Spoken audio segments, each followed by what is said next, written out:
Hello, welcome to today's class. Today's video would focus on the multiple choice question type, which I'm sure by now you know is also a question type that's common in the listening parts. But today we are focusing on the IELTS reading part of the IELTS test. Okay? So remember that at the end of this class, you have the opportunity to attempt an exercise on your own. Practice makes perfect. There's no way you're going to perfect the skills I'll teach you in this class if you don't put it into practice by yourself. So make sure you stay to the end so that after taking the class, you can attempt the questions and be sure that you actually understood what I said in the class, okay? All right. Moving on, what are the objectives for this class? First of all, this type of question is going to test your ability to understand the main idea or specific details from the passage. Okay? It also tests your ability to recognize opinions or attitudes expressed by the writer. And it tests if you're able to identify factual information. Okay? Now, some tips for the multiple choice question type in the reading part. Number one, read the instructions carefully. Okay, always read your instructions. No matter how familiar you think you are with the question types, just quickly glance at it. Make sure that you know exactly what you're expected to do. Okay, so ensure you know how many options to select because there are two major types of multiple choice questions in IELTS.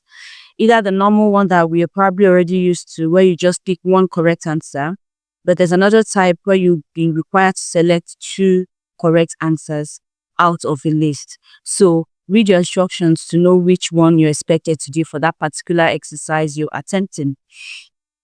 And the next one is read the questions first. I always say never read your passage first because it's a waste of time. But reading your questions first gives you an opportunity to have something in mind. So you know why you're reading. You're not just reading for reading's sake, okay? You have something you're looking for when you start reading. So get a general idea of the content before diving into the passage. Number 3, focus on keywords. Identify and underline keywords in the question and options. Okay? Keywords in both the questions and options. Of course, you have to do this as quickly as possible because you don't have all the time in the world. Avoid matching exact words. Why is this important? Because the answers will always be paraphrased, right? So most times when you have options that have the exact words from the passage, it's probably a trap because they know that most people just go and match exact words. But most times, the options that would be correct are the ones that are paraphrased properly. So the meaning will be the same, but the words would be different. So they use synonyms. So always look out for paraphrases. It's very, very important. Eliminate incorrect answers. So when you are looking for an answer and then you come across an incorrect answer, so you're reading your passage and you come across something that makes one of the options wrong, you can easily cross that one out, eliminate it. That way you reduce your options, you narrow your choices. And let's say you have 4 options and you're reading for the answer and you see a reason why B is wrong, for example, cross out B. So now you have just A, C, and D to pick from. Your options are narrower now. That it makes it easier, okay? All right. Now let's look at some key strategies for success, okay, to help you succeed. Number 1, predict the answer before reading options. So try to think of what the answer might be before you look at the choices. This can particularly make sense or be useful to you if you've already read the passage. Like, under a particular passage, there might be 2 or 3 different question types. So let's say there was a question type that appeared before the multiple choice questions. That means you must have had the chance already to go through the passage while you were answering that previous question type. So now when you read the question, the first question in the multiple choice question section, you might be able to predict what the answer should be, what the answer should most likely be. Okay? even before you look at the options, especially if you paid enough attention while reading the passage the first time to answer the previous question type. Okay? Now, after that, read all the options carefully. Some options may seem correct at first glance, but only one will be the best answer. So, you might have two options that seem similar or that seem like they might be the answer. You can only confirm that from the passage. And at the end of the day, only one will be the best answer. Number 3, look for synonyms or paraphrasing. This particular tip would always be repetitive throughout. In everything that has to do with IELTS, you're going to talk about synonyms and paraphrasing because it's part of it. Okay, your ability to understand that these two words mean the same thing say a lot about your command of English and your vocabulary capacity. Okay, so the correct answer might not match the exact words in the passage, but will convey the same meaning. I talked about this a few seconds ago. Pay attention to negatives, e.g., not or except. When a question uses negatives like not or except, identify what does not fit with the others. So this means that if your question said, which of these is not blah, blah, blah, or these are this except dash. So that means that you're looking for the exception. Okay, so every other one can be classified into one group except one. So don't miss words like not or except. They are keywords. I've seen it happen before. So someone might not end up picking one of the other options because it's correct, but that is not what the question asks of you. The question knows that 3 options are correct and 1 is wrong. What they want you to do is to fish out the wrong one. So always pay attention to the questions. Okay, if you've watched some of the other videos, you'll notice that I always talk about underlining keywords in the questions. Okay, so take note of important words in the questions so that you don't make mistakes. And not and except are words that can be keywords depending on what the question is asking. Number 5, return to the passage for clarification. If unsure, skim the relevant section of the text again to verify the correct option. So I'd advise you always go back to the passage to check. Okay, just quickly go back to check. You don't want to assume and at the end of the day turn out to be wrong. Okay, because you might have reasons for thinking that is the correct answer, but by the time you go back to the passage, you might realize that you might have missed something and that's actually the wrong answer. So always go back to your passage to clarify. Always go back for clarification. This is very, very important. Like I always say, try your best to always have evidences for your answers. So if you cannot find an evidence as to why this is the correct answer or as to why these other ones are wrong, then you might end up picking the wrong answer. Okay? All right. So now we will then go over to practice. Okay? So this is the question we're going to be, or rather, this is the passage you're going to be reading, the sample passage. Okay? The first thing you should do, read your heading. I always say read your headings. This one says jobs in ancient Egypt. Right? Then you go to the next page and you realize that, okay, these are multiple choice questions and you're supposed to answer them from the passage. Now, before you go to the passage and start start reading, read the question. Now, multiple choice questions come in order. So you're going to see 28 before 29, and then it keeps going down that way. So you can just start with 28 and then go find 28 and then come back to read 29. But before you start reading the passage, make sure that you have a question in mind. Very important. So now, here we have number 28, which says, what does the writer say about scribes in ancient Egypt? What does the writer say about scribes in ancient Egypt? So the key words here, scribes, ancient Egypt. Okay? Now, if you notice, number 29 is asking about the second paragraph. What is the writer doing in the second paragraph? So this means that most likely 28 answer will come from the first paragraph, because I just told you that the answers would always come in order. Well, most times the answers come in order. For multiple choice questions, the answers come in order. Okay?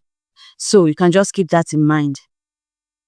All right, so that means we'll go to paragraph 1 and start reading to find out what the writer said about the scribes. But then you can quickly take a look at the options. A says their working days were very long. B, the topics they wrote about were very varied. So they were very different topics. C, many of them were once ordinary working people. D, few of them realized the true value of their occupation. So only few of them realized the true value of their occupation. So these are the options we have, right? Now you can go back to the passage and start reading. Now, paragraph 1.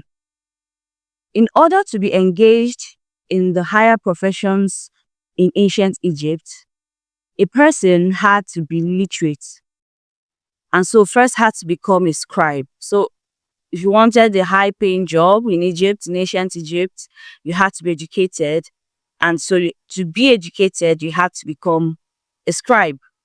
So scribe is a keyword in the number 28 we're looking for, so we're on track.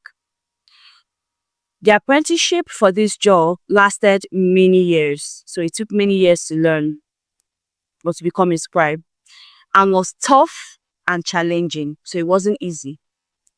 It principally involved memorizing hieroglyphic symbols and practicing handwritten lettering. Scribes noted the everyday activities in ancient Egypt and wrote about everything from grain stocks to tax records. So they noted that they had to write down everyday activities in ancient Egypt. They wrote about everything from grain stocks, the amount of grain they had left, to tax records. There's nothing that scribes did not have to write down. Therefore, most of our information on this rich culture comes from their records. Most scribes were men from privileged backgrounds. The occupation of scribe was among the most sought after in ancient Egypt. Craftspeople endeavored to get their sons into the school for scribes, but they were rarely successful. Okay, so most people that got into this school came from privileged backgrounds, they were rich. And because this occupation was like the most sought after, like everyone wanted to be a scribe, the poorer ones, like the craftspeople, would do their best to save up to make sure that their kids get into these schools, but they were rarely successful. Okay, so that's what the first paragraph says. Now let's go back to the options. What does the writer say about scribes in ancient Egypt? Their working days were very long. B, the topics they wrote about were very varied. This is true, first of all, because they said that they wrote about everything from grain stocks to tax records. So the variety of topics existed that they had to write on. C, many of them were once ordinary people. This is wrong, because the passage said that they almost all came from privileged backgrounds, and even ordinary people found it very hard to get into the school.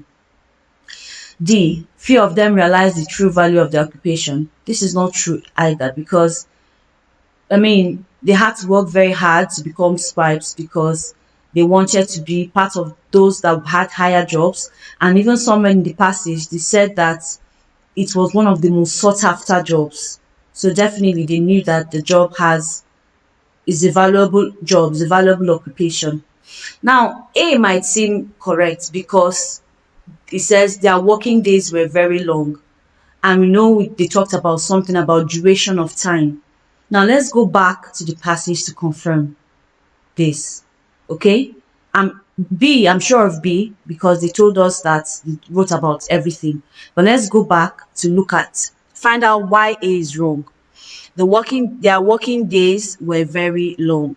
Now, on the second, again, the first paragraph, line 2, the apprenticeship for this job lasted many years.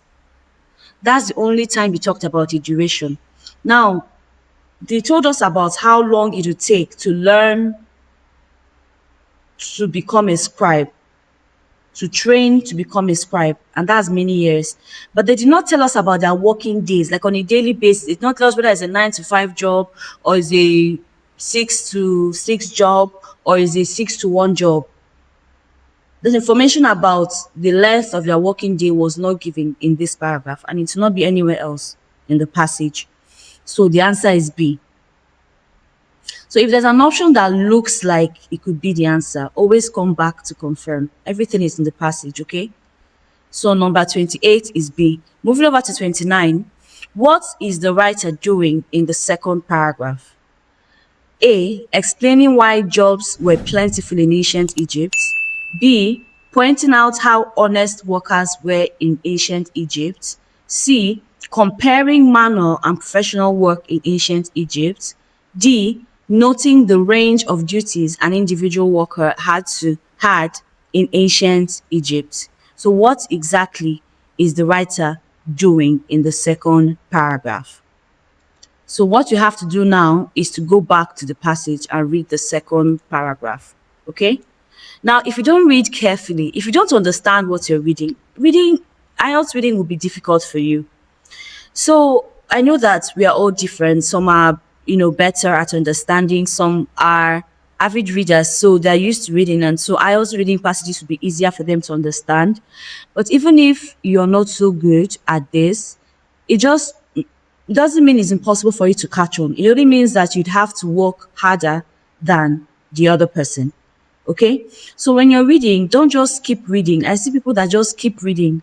I make my clients read out loud sometimes. And even the way they're reading tells you they don't understand what they're reading because they're not reading it in a way that it makes sense.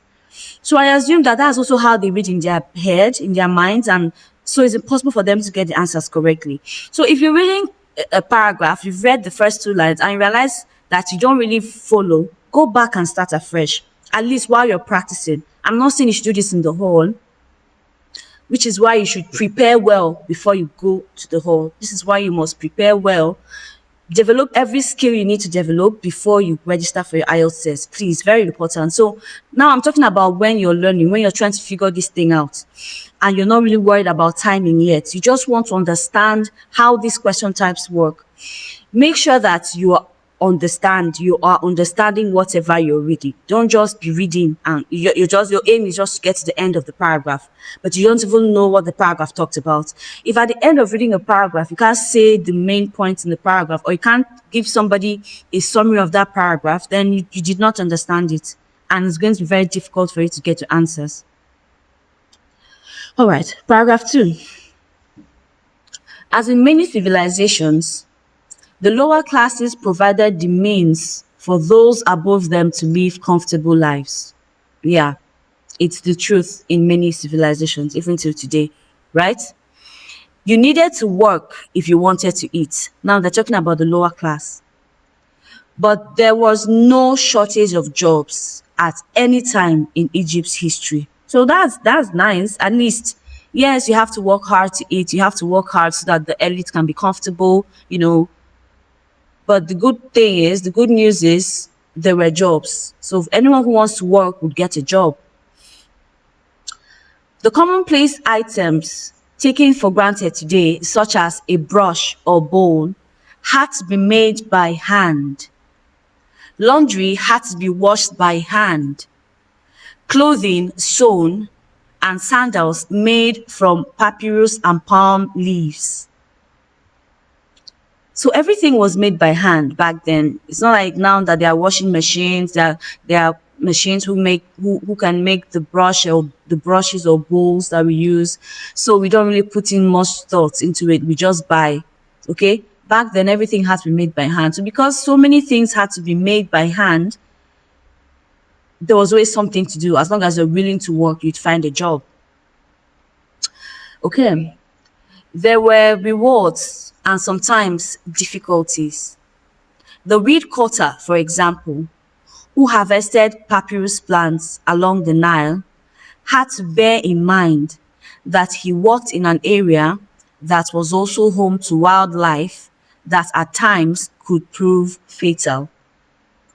Okay, so yeah, there was an abundance of jobs. People could work, make things and sell. Of course, every single thing had to be made by hand, but some of them worked under difficult conditions. Okay, but the main thing we can get from this paragraph is the fact that like unemployment wasn't an issue in ancient Egypt, and they explained why, which is the fact that people could, you know, everything has been made by hand. Okay, all right. So, A, explaining why jobs were plentiful in ancient Egypt. This is already looking like the perfect answer because that is actually what the paragraph explained. Why jobs were plentiful. And that's because everything has been made from scratch by hand.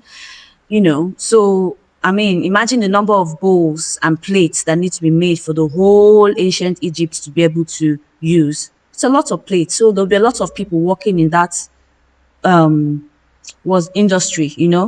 And the same for every other thing. Every single thing that they were using has been made by hand. So there were jobs. Pointing out how honest workers were in ancient Egypt. No, they did not really tell us about the qualities of the workers. They just told us that there were jobs. Comparing manual and professional work in ancient Egypt, no such comparison was made. Noting the range of duties an individual worker had in ancient Egypt, no. The answer is A. Explaining why jobs were plentiful in ancient Egypt. Number 30. What is the writer doing in the fifth paragraph? Okay. So many times in multiple choice questions, you have questions that ask you about things in specific paragraphs. And personally, I like such questions because you just know where to go to. You don't have to start searching the passage for where to read to get your answer. So I believe they are a bit easier when they keep on specifying the paragraphs where you should read. So what is the writer doing in the fifth paragraph? This is very similar to what we just did in number 29. A, explaining a problem. B, describing a change. C, rejecting a popular view. And D, criticizing a past activity. Now, your next question is asking about the fifth paragraph. I know that we've only read paragraphs 1 and 2, but for now, you have no business reading 3 and 4. There might be other question types on this same passage that require you to read those other paragraphs, but this is not it. So you skip paragraphs 3, 4, and move over to paragraph 5. That is where we are right now. Okay? Now, part of making a living, regardless of one's special skills, was taking part in the king's monumental building projects. Okay? So apart from whatever you were doing, whether you were a bowl maker or a brush maker or you make footwear, another way to make money was to take part in the king's monumental building projects. Although it is commonly believed that the great monuments and temples of Egypt were achieved through slave labor. Now, notice the beginning of this sentence. Although it is commonly believed, that although is already signifying that there will be a contrary information later. So, although it is popularly believed that it was slaves that built the monuments in Egypt, of course, the monuments in Egypt, right? The pyramids and the rest. So, although it is commonly believed that the great monuments and temples of Egypt were achieved through slave labor, there is absolutely no evidence to support this. The pyramids and other monuments were built by Egyptian laborers who either donated their time as community service or were paid for their labor. An Egyptian from every occupation would be called on to do this. So I already know that we read an option that is the perfect answer to this, because what they did here was just simply to what's it called, to show that. So what they did here was to debunk a popular belief, a common belief, which is the fact that people assume or people say that the pyramids and the other monuments were built by slave workers, but it's not true. These things were built by Egyptian laborers who either did it as, a contribution to community service, or they were paid for their work. So now we go back to the options. And C is the answer, rejecting a popular view. Rejecting a popular view. Okay, I hope it makes sense. Number 31, the writer refers to the value of maths. I'm probably not pronouncing it correctly, but I'm doing my best. The writer refers to the value of maths in order to explain what? Now, notice how the maths is written in italics, it's italicized. This word will also be written this way in the passage. And in one other video, when I talked about scanning, I told you that scanning means looking for something in the passage. And there are things that are easy to scan in a passage. Things like numbers, acronyms, because they're written in block letters, in capital letters, and italicized words, like this one now. So all we have to do is to go back to the passage first. Go back to the passage first and look for this. Now, remember that I told you that these questions will always come in order. So the last question was from the 5th paragraph, so we don't need to go back to the 3rd and 4th or 2nd paragraph to look for this maths. We look for it after the 5th paragraph. And if you scan carefully, there's no italicized words in the 6th paragraph, no italicized word in the 7th paragraph, but in the 8th paragraph, which is the last paragraph, line 3, you can see maths, right? So now, we found where we're going to read. Let's go back to the question again to remind ourselves of what it's asking. The writer refers to the value of math in order to explain. So the writer mentioned this math because he or she was trying to explain something. So what is that thing he was trying to explain? That is the question. So let's then go back and read that area. Okay? Now, the last paragraph. While these artists were highly skilled, everyone, no matter what their job for the rest of the year, was expected to contribute to communal projects. So everyone was expected to contribute to communal projects, irrespective of your job. Be whether you're a doctor or a farmer or a craftsperson, you're expected to contribute to a communal project. So something that benefits us all, you have to come and join in. This practice was in keeping with the value of maths, which means harmony and balance, which was central in Egyptian culture. One was expected to care for others as much as oneself, and contributing to the common good was an expression of this. There is no doubt that there were many people who did not love their job every day, but the Egyptian government was aware of how hard the people worked, and so staged a number of festivals. Okay, that's not important anymore. So basically, it started by saying that everyone was expected to contribute to a communal project, respective of your field. And this was in keeping to the value of maths, which means harmony and balance, and which was a central Egyptian culture, because one is expected to take care of others as themselves. And one good way of achieving this is by working together and achieving a common goal, contributing to the common good of, of the country.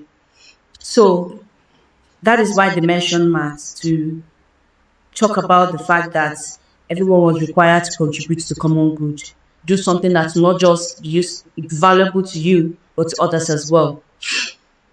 So going to the question, the writer refers to the value of maths in order to explain how the work of artists reflected beliefs in ancient Egypt, how ancient Egyptians viewed their role in society, why the opinions of certain people were used in ancient Egypt, why ancient Egyptians expressed their view so readily. So the answer is clearly B, how ancient Egyptians viewed their role in society. So those societal roles, they viewed it as a necessity. It was part of the Egyptian culture. It was required of them. Like it's something they believed in, that they have to contribute to the society. So it wasn't forced, you know. This is how they viewed it, because it's their culture. I don't know if you understand. No other answer really makes sense for this particular question. The writer refers to the value of math in order to explain how ancient Egyptians viewed their role in society. They viewed it as their civic duties. They had to do it for their country, for the common good of everybody. Due to that, because they had to uphold the value of maths. Okay? Number 32. Which word best describes the attitude of the Egyptian government toward its workers? Strict, patient, negligent, appreciative. So which of these words best describes that? Before we stopped reading for number 31, we actually started coming across what government organizing festivals. So I told you these things come in order. So number 32 will definitely be below where we got number 31, which means it's towards the end, the ending part of that last paragraph. Okay. So let's read it's actually the last statement, okay, from the third to last line. There is no doubt there were many people who did not love their job every day, but the Egyptian government was aware of how hard the people worked, and so staged a number of festivals throughout the year to show gratitude and give them days off to relax. Oh, that's so nice. So the best answer then, it is obviously what? I think that is the last option we saw. D, appreciative. The word is not strict, it's not patient, it's not negligent, it's appreciative, because they literally use the word to show gratitude. So they gave them days off work, and they organized festivals, many festivals throughout the year, because they understood that these citizens actually did a lot of work on a daily basis. So the attitude of the Egyptian government towards the workers, appreciative. Okay, that's the answer. So that's how it works. If you can remember all the tips I gave you, number one, the answers come in order, reading carefully, make sure you understand what you're reading.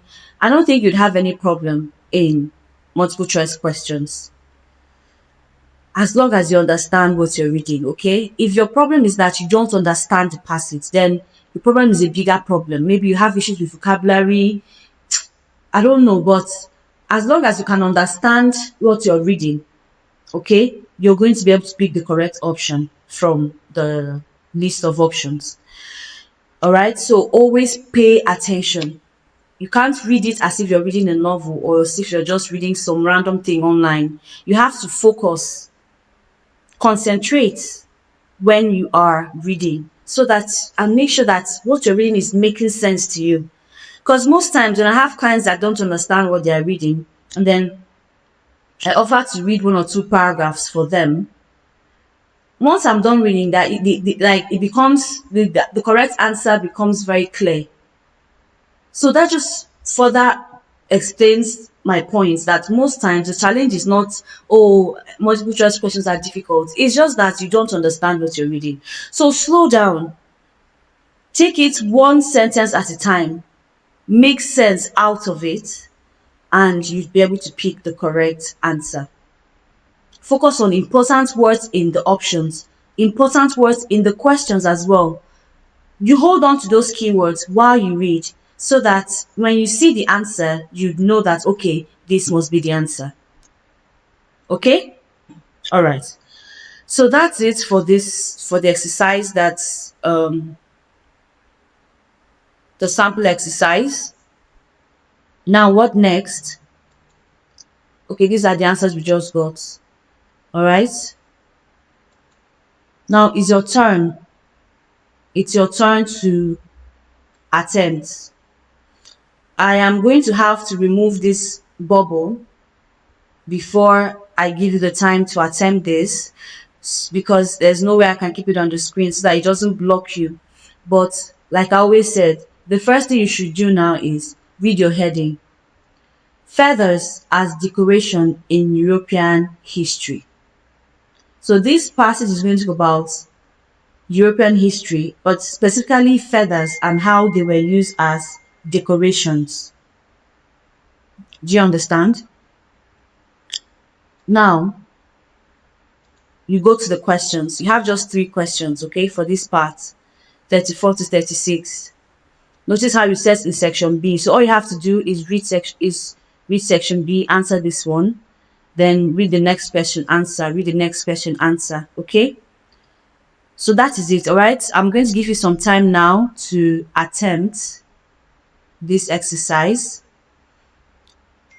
Under real exam conditions, you shouldn't actually spend too much time on any question because you don't have a lot of time.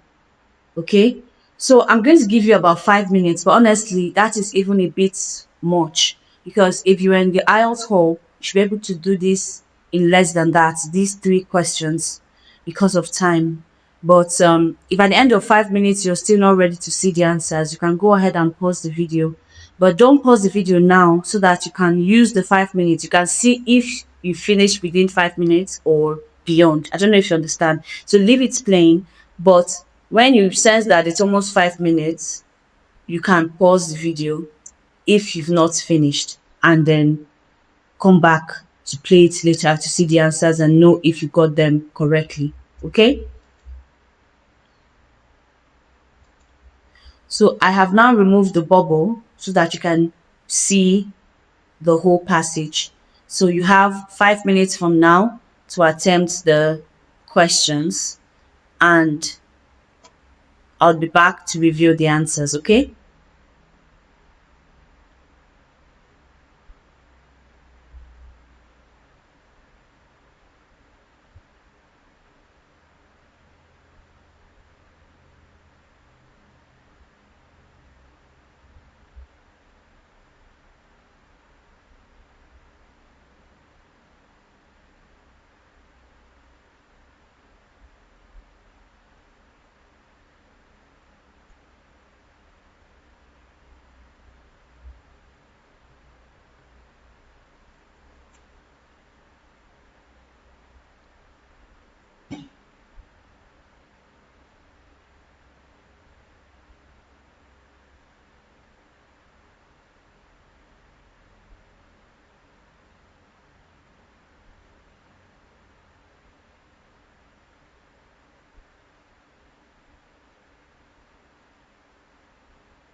All right, so these are the answers. I hope you're able to get them.